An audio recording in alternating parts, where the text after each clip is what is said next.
Well, today I'm going to talk about a less than favourite subject, and that is terrorism. And the reason I'm doing it is really not to give anyone any ideas that they haven't already had. However, just to point out to people, because the mainstream media focuses people's attention on certain things, on certain terrorist actions. But I want to point out what the alternatives are, and why certainly I think that most terrorists in modern times have been amazingly incompetent. Almost as if they've been paid to be incompetent.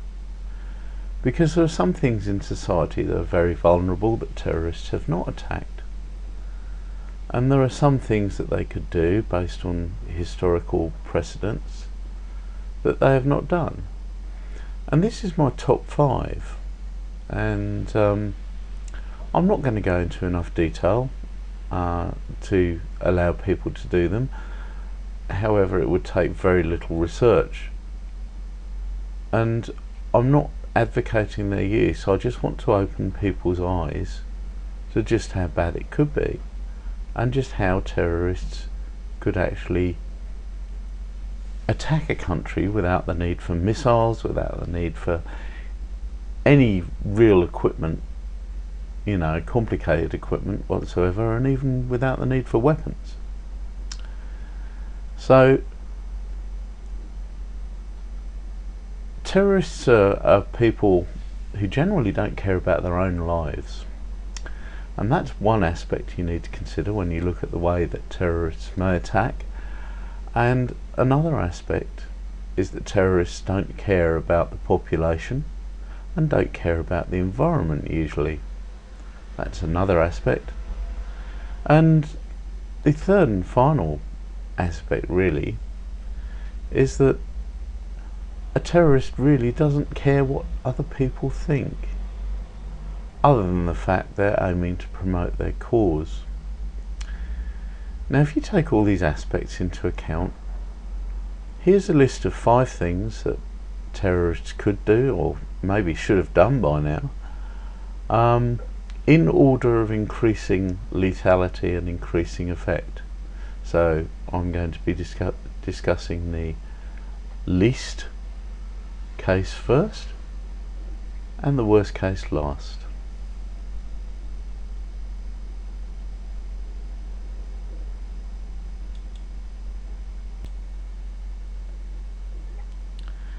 Here's the least effective of our terrorist attacks.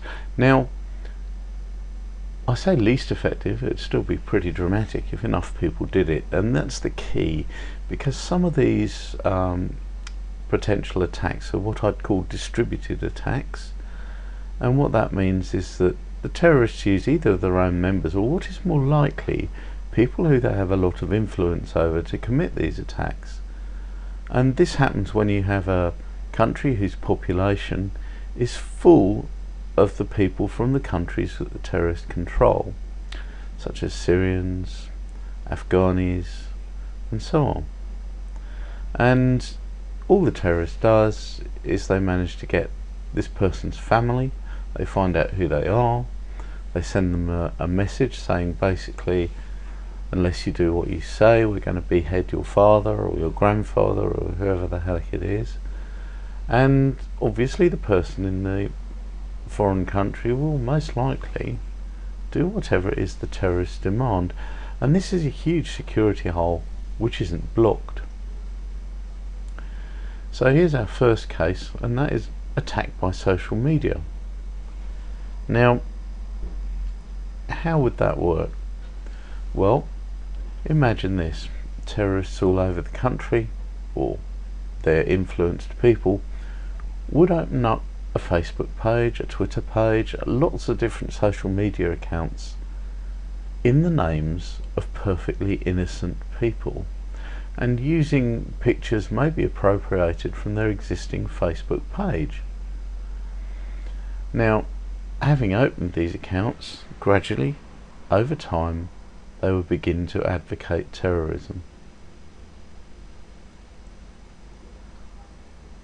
They would post pictures, they would make comments that are pro-terrorism, They would make it sound as if they were planning, perhaps amongst themselves, some huge terrorist event, and this obviously would be picked up by the security agencies anyway. But even if it wasn't, after the innocent little vicar from somewhere in Kentucky had made sufficient posts, then they would tell the police raid.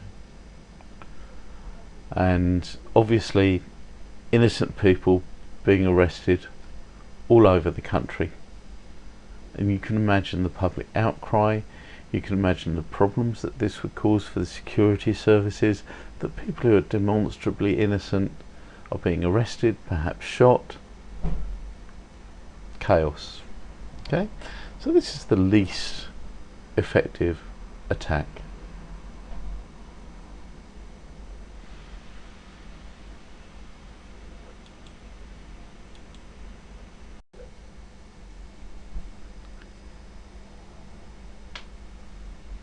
Now number 4, which is the next most effective attack,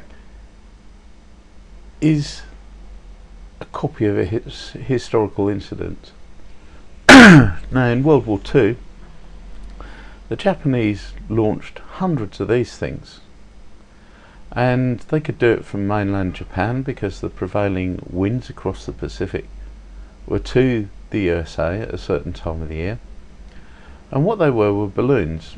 Now at the bottom of the balloon there was a payload, and this consisted of a bunch of clockwork timers, altitude sensors, things like that, some bags for sand ballast to make sure it stayed at a reasonable height, and a large bomb and some smaller incendiary bombs.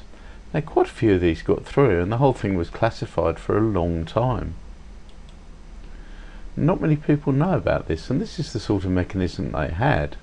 Just a wet cell, that is to say a lead acid battery like you've got in your car or motorcycle, a demolition charge to destroy the whole thing, and on a Bakelite plate there were several different altimeter switches at different settings. There were fuses for small explosive charges to drop the sand ballast at certain times when the thing got too low, and there were fuses that would release the ordnance. And this is very primitive, obviously, but it worked, and it worked all the way from Japan. Now imagine what a terrorist could do nowadays with the same sort of thought. Helium is quite readily available. The balloons, in terms of weather balloons, are quite readily available, and if you've got a large payload you could have 4 or 5 weather balloons on each set of bombs.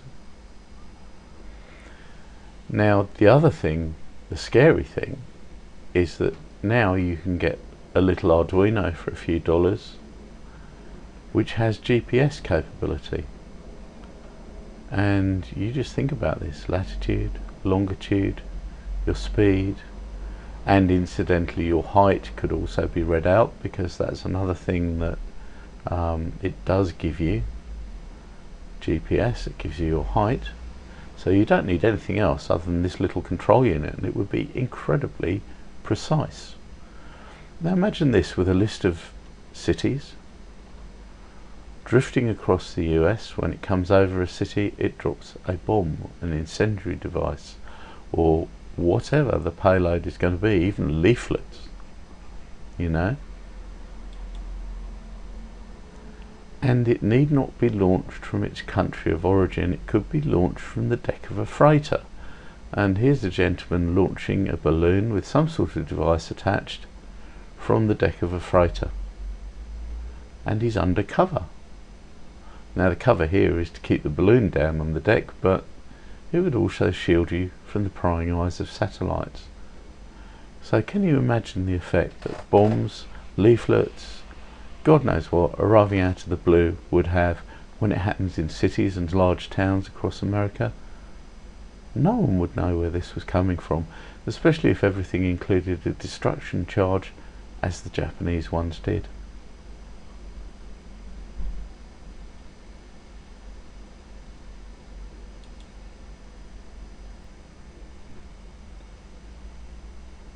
And number 3 on our list is the old favourite. Yep, it's the electrical grid. Now, nearly all developed countries have pylons with overhead high voltage cables in rural areas, and these carry the power into cities. They're undefended.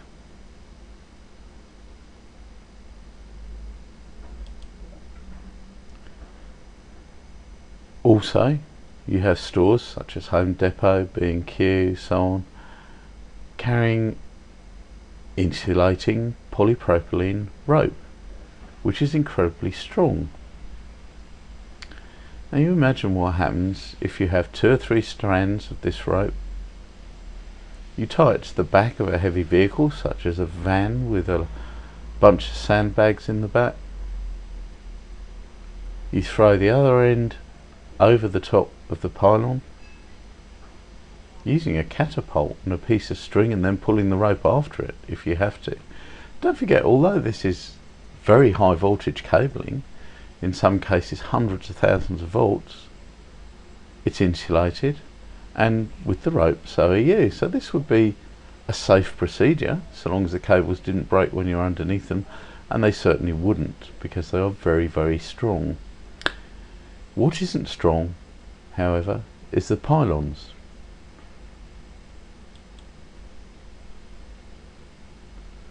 This is what happens to a pylon in a storm if it gets overstressed. They are designed with a very minimal amount of metal because of cost, and you can see there's a stress zone about 1/3 of the way up, and this pylon hit the ground pretty hard. Now, as soon as this happens, because the cables become entangled and they're unsafe lying on the ground, because there is a flashover distance with these very high voltages of around 8 feet. If you get within 8 to 6 feet of these cables, you will get fried. So the electricity has to go off. Now, how long would it take if a country had a significant number of pylons down, or an area? Let's say you pull down 10 or 20 in an area like Los Angeles. It's going to plunge the whole city into darkness. And a dark city, and this is a power outage somewhere in Canada, this picture, is a very dangerous place. It's a very terrifying place at night, and you can imagine the panic that this would cause. And this is the sort of attack on a soft target that terrorists don't seem to be able to organise. But you can imagine groups of people with vans and Land Rovers all over the country who've been brought together by terrorists who aren't themselves terrorists, who may be, for example, Syrian nationals. I mean, there's 350,000 Syrians in the US that the government knows about that are legal.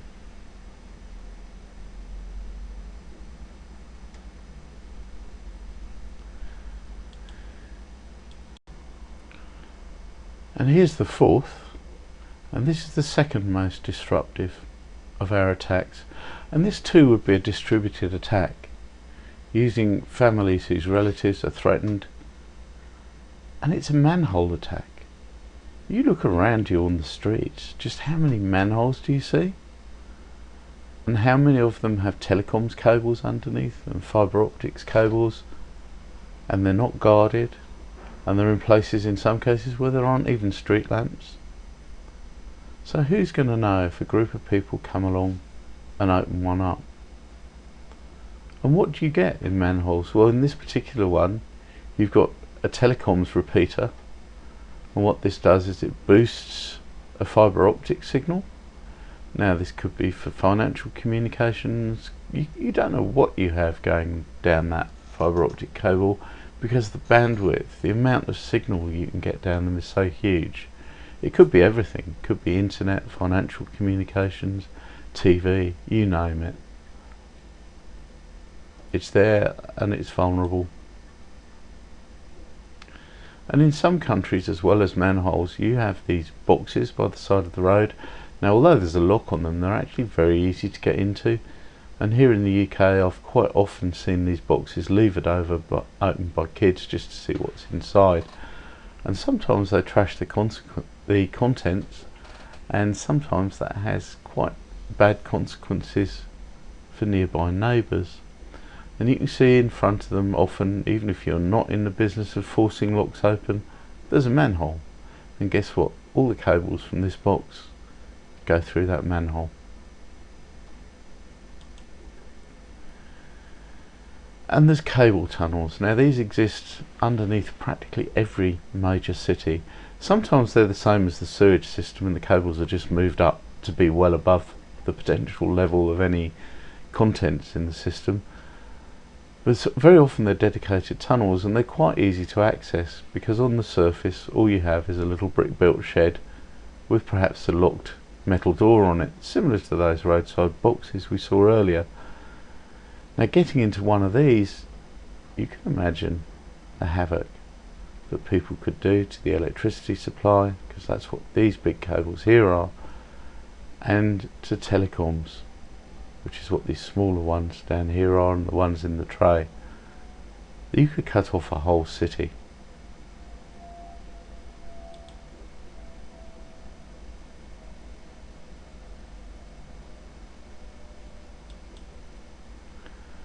And the major objective of this particular attack obviously would be to cause a financial crash by removing financial communications from the stock exchanges and from all of their clients.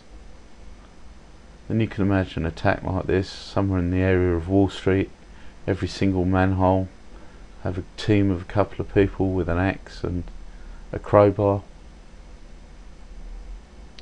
That would be a ridiculously effective attack.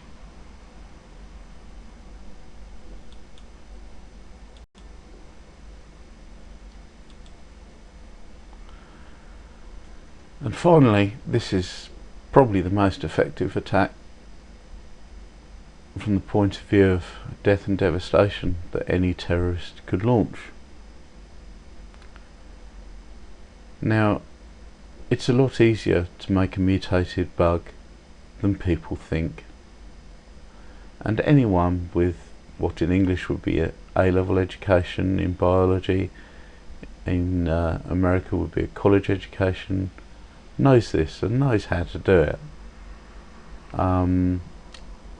and are capable of reading the technical reports that describe how to do it. This sort of equipment, which is what you see anytime this is discussed, even on the news, is totally and utterly unnecessary if you're a terrorist. The reasons why are the suits and the ventilation and filtering and everything else are required to do two things you're not particularly worried about. One is to protect the environment, and two is to protect you. Terrorists are worried about neither. All that is needed for this attack essentially is home brewing equipment. You also need a mutagen, something to make the cells mutate, or the bacteria mutate. And there are a lot of these. There's over 300 chemical ones. Look up mutagen on the internet and you'll find out the sort of thing that we mean. Also, you can use radiation, and that includes microwave radiation from your domestic microwave. The list just goes on. UV radiation, own a tanning lamp, you can use that. And you can imagine somebody having a set of demijohns like this, looking exactly like a winemaking setup. Once or twice a day they'll expose it to one or two of these mutagens, and also, incidentally, blend some of the solution or mix some of the solution in a very agitated fashion, this kind of breaks down some of the cells and allows free amino acids and free DNA to circulate in the fluid, and cells very often absorb that free DNA, and if it's been altered, guess what, the alteration will get written at some point. So you could make samples of soil you could use as a source, samples of your own blood, samples of animal meat, whatever, and somewhere in there will be some fairly noxious bacteria to start off with, and then you just multiply it using this system. Go down to your local greengrocer, spray a bunch on the veg and fruit, and see if there's any reaction for the local populace. Mystery illnesses, that sort of thing. Or you could experiment on your neighbour. Who knows what a terrorist would have in mind as a way of testing the lethality of this concoction, perhaps abducting the homeless people. But this is obviously by far the worst in terms of potential death and catastrophe. Now, there are actually little clubs around the US called biohacking clubs who actually pretty much do this. Well, they actually do proper genetic manipulation in some cases. You can imagine a terrorist with that sort of capability. It's not difficult, it's not rocket science, and obviously this is the 1918 flu pandemic. It's a makeshift hospital, and you'd see this happening all over again across the states. You can imagine the panic and the cost. So I'm sorry to bring all this up, but I think it's necessary. It's necessary for people to know exactly why it's a very bad idea to have uncontrolled immigration. Because these people, they may not be terrorists who cross your borders, but if they come from a country where terrorists are prevalent, then they can be influenced and they can be made to do things that they would normally not do. Thank you very much. If you found that this was interesting or useful or disturbing or whatever, please share it, please like it and subscribe to my channel. Thank you.